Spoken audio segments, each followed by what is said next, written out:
con nuestra siguiente charla, la cual tiene por título Obtención de nanoestructuras de oro con morfología controlada a partir de extractos acuosos de Pyracantha coccinea, eh, impartida por Alan Enríquez Tavera, Diego Samuel Ortiz Vaz, Abraham Méndez Albores y Alma Vázquez Durán. No sé si ya aquí alguno de los ponentes esté ya listo. Por favor, éxito. Bueno, buenos días. Primero que nada, agradezco la oportunidad de poder presentar en el octavo Congreso Nacional de Tecnología el proyecto titulado Obtención de nanoestructuras de oro con morfología controlada a partir de extractos de Pyracantha koizumi. Bueno, como una introducción, las nanoestructuras de oro han tomado una relevancia en los últimos años debido a que presentan unas propiedades excepcionales, unas propiedades físico-químicas muy únicas que las hacen especialmente útiles en rubros como la medicina, la catálisis o la detección de contaminantes. Pero, ¿qué se necesita para que sea considerada una nanoestructura? Pues de acuerdo a la ISO, a la Organización Internacional de Normalización, estableció la definición en el 2008 que una nanoestructura es un material en el que al menos una de sus dimensiones se encuentre en el rango de 1 a 100 nanómetros o también la denominada nanoescala. Al estar en este rango de tamaño tan pequeño, sus propiedades físicas, químicas, ópticas son únicas si las comparamos a su contraparte macroscópica. En el caso específico de los metales nobles, como el oro o la plata, estos exhiben un fenómeno muy interesante que es denominado el plasmón de resonancia localizado. Este es un fenómeno de naturaleza óptica que sucede cuando a través de luz incidente se promueve la oscilación colectiva de los electrones en la superficie de las estructuras y esto se ve traducido en una absorbancia. Por ejemplo, en la figura uno se observa el espectro característico de las nanoestructuras de oro esféricas. Estas presentan un máximo de absorción alrededor de 520 nanómetros y exhiben una coloración rojiza, rojiza vino, mientras que unas barras de oro exhiben dos plasmones característicos. También se ve modificado por el tamaño y la morfología, como vemos. Y estos parámetros son de muchísima importancia, ya que un cambio en esto, en la morfología o el tamaño, se traduce en una diferencia en las propiedades físico-químicas que éstas exhiben y por lo tanto las posibles aplicaciones a las que estos pueden ser usados. Tomemos como, por ejemplo, los triángulos y las barras. Ambos presentan absorbancia en la región infrarroja, NIR, en el infrarrojo cercano. Se tiene reportado por Otero que los triángulos son muy prometedores para la terapia fototérmica, para el tratamiento de cáncer, ya que estos, debido a que en sus esquinas concentran el campo eléctrico de mejor manera y eso se traduce en una conversión de calor más eficiente, mientras que las barras, aunque también presentan una absorción y una conversión de calor, esta no es tan eficiente y por lo tanto no es prometedor para estas aplicaciones.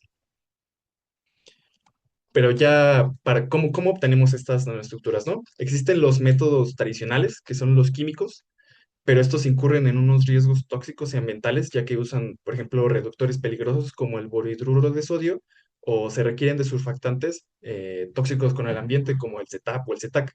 Es por esto que es relevante el estudio de síntesis verde llevado a cabo a través de hongos, bacterias o en específico de extracto de plantas, ya que estas presentan unas diversas ventajas, como lo son el bajo impacto ambiental, un bajo costo, unos procesos sencillos y además de que son sostenibles, ¿no? Entre las plantas de interés se encuentra la Pyracantha koizumi.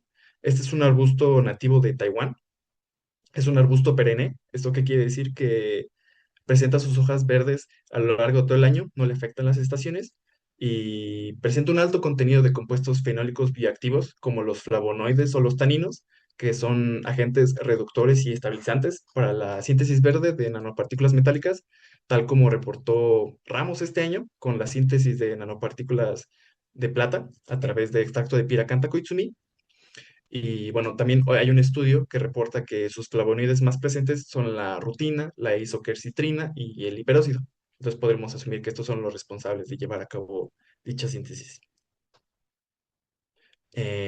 Como objetivo nos planteamos evaluar el efecto que tiene el volumen del extracto de acuoso de hoja de piracanta sobre la morfología y el tamaño de las nanoestructuras de oro. Para llevar a cabo esto, se planteó la siguiente metodología. Como primer lugar, tenemos que preparar el extracto de piracanta. Se recolectaron hojas del Jardín Botánico de la FES Cotitlán, se lavaron y secaron eh, durante 24 horas a 40 grados para posteriormente ser molidas y obtener un polvo fino. Este polvo fino se pesaron 5 gramos y se depositaron en 100 mililitros de agua desionizada para posteriormente eh, ponerse en agitación y ebullición durante 10 minutos. Una vez transcurrido este tiempo, se procedió a centrifugar y el sobrenadante obtenido pues es el extracto de piracanta que se usó. Una vez obtenido el extracto, se procedió a la síntesis de nanoestructuras de oro.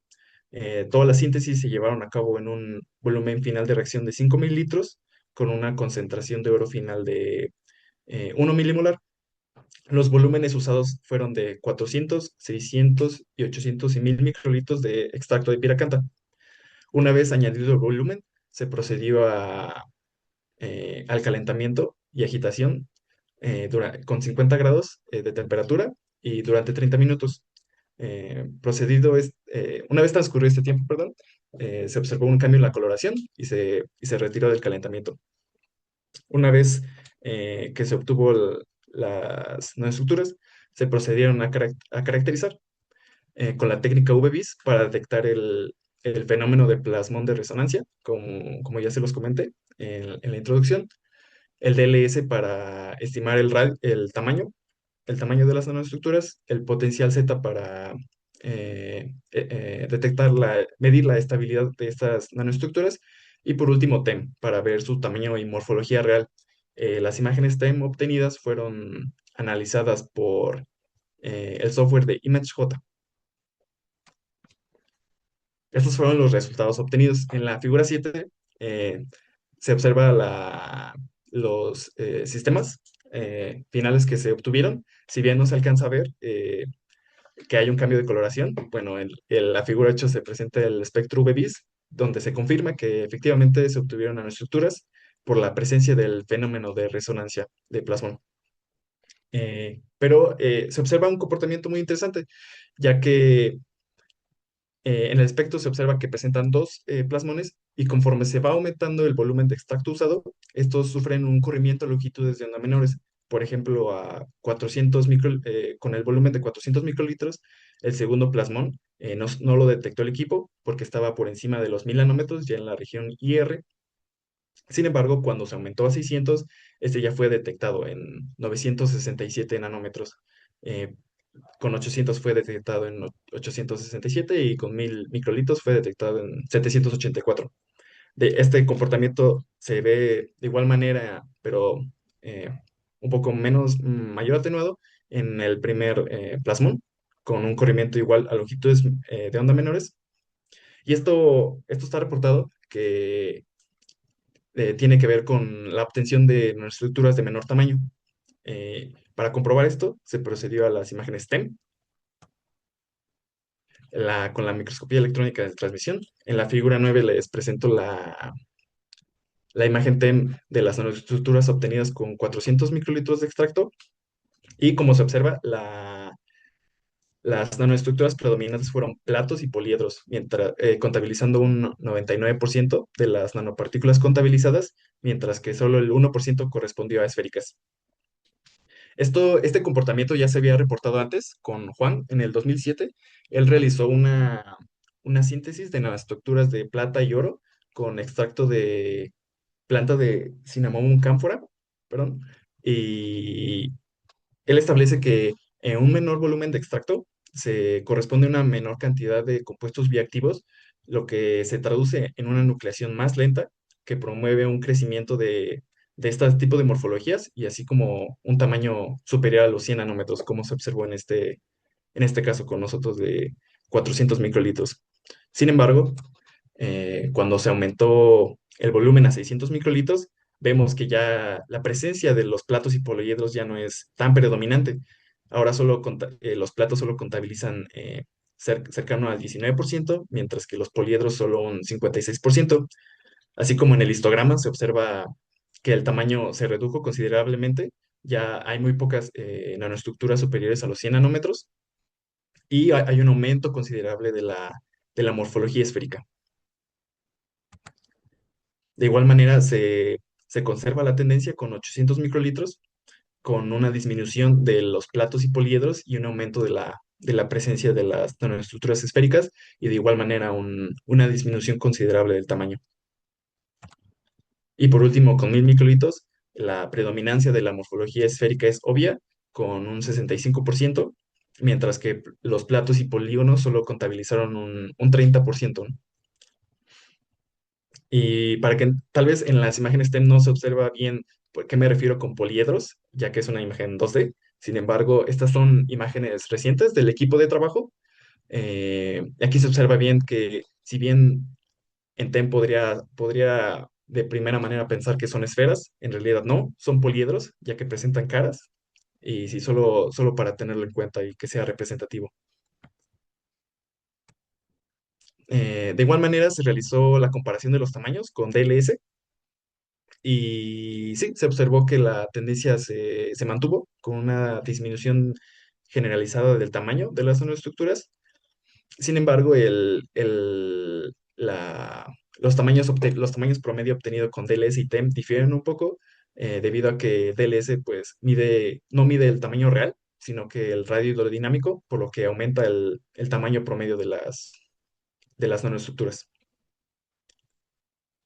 Y por último, se midió el potencial Z. Como les comenté, este parámetro sirve para determinar la estabilidad de las nanoestructuras y todos los sistemas estuvieron alrededor de un rango de 20 a 24 milivolts, lo que se traduce en una estabilidad media a la aglomeración y podemos confirmar que el parámetro del volumen no afecta de sobremanera la estabilidad. Bueno, como conclusiones tenemos que el volumen de acuoso el volumen acuoso de Piracanta, Koizumi, sí afecta, sí afecta de sobremanera la morfología y el tamaño de las nanoestructuras obtenidas, ya que se observó que a volúmenes altos de extractos se obtuvieron nanoestructuras predominantemente esféricas y de menor tamaño, mientras que cuando se usaron menores volúmenes, predominaron las nanoestructuras como platos y poliedros, también llamadas anisotrópicas, y son superiores a los 100 nanómetros. Entonces, esto sí resalta que el, el volumen a usarse en esta síntesis, pues, es un factor determinante en el control del tamaño y la morfología de las nanoestructuras que uno desee obtener. Y como a futuro estamos investigando en el laboratorio cómo afecta el pH y la temperatura a este proceso de síntesis de nanoestructuras con extracto de piracanta, y también se están explorando las posibles aplicaciones que estas nanoestructuras podrían tener, como por ejemplo la detección de contaminantes, catálisis o la biomedicina. Y eso sería todo. Muchas gracias, Alan. Bastante interesante. Tenemos un par de preguntas, si nos Sí, puedes por hacer el supuesto. favor de contestarlas. Mira, la primera es, ¿cuál es el uso de estas nanopartículas de oro? Tienen muchísimas aplicaciones. Por ejemplo, la que le comenté de los triángulos, pueden ser aplicados para una terapia fototérmica, ya que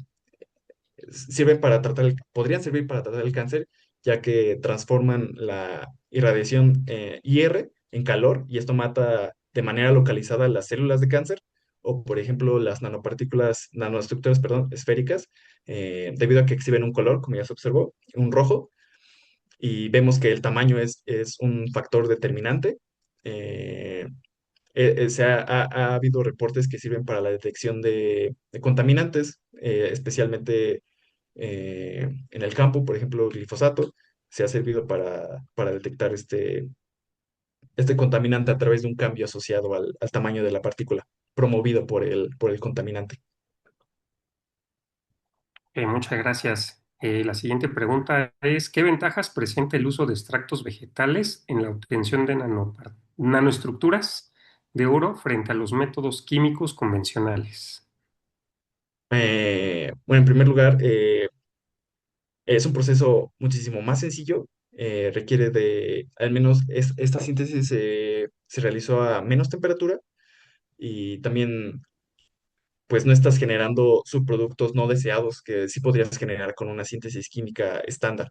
O ya no estás usando surfactantes, como lo mencioné que era el CETAP o el CETAC, que son dañinos para el medio ambiente. Entonces, básicamente es como un enfoque más verde con el medio ambiente, esta síntesis, la síntesis con extracto acuoso. Bien, gracias. Voy a leer una última pregunta. En tu extracto, ¿no existen compuestos que pueden degradarse a la temperatura que emplean en la síntesis? Eh, sí, de hecho, una vez obtenido el extracto, se procedía a almacenar en un recipiente oscuro para que no sufriera el paso de la luz y no se oxidara el compuesto. Si bien no podría decirle qué compuestos son los que tienen, pero sí, sí sufre de degradación con la luz. Ok, muchas gracias, Alan.